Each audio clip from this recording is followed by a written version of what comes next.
I sindaci dovrebbero ascoltare molto da questo punto di vista, però se non hai nessun strumento per poter portare avanti una strategia nel medio e lungo termine che possa prevenire i problemi che avete sottolineato nel tavolo, uno per fare il sindaco vuol dire che ha qualche problema mentale.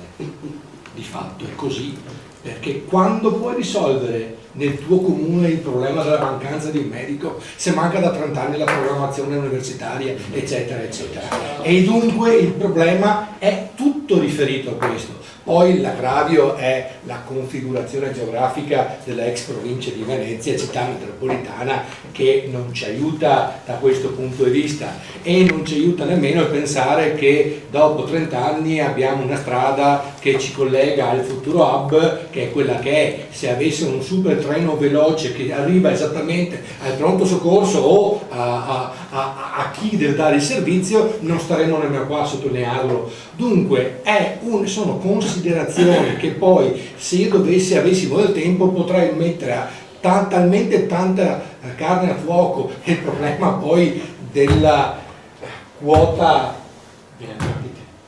è una cosa che farà morire i comuni, e dunque non ho elementi né di risoluzione, e dunque preferisco che gli addetti ai lavori diano ancora maggiori elementi che possono una classe dirigente che sta facendo opposizione nella sede specifica che è la regione trattare di sanità. Questo è quello che mi sento dire, e non voglio rubare tempo a interventi specifici nella materia. Ringrazio ancora dell'invito e sono sempre a vostra disposizione.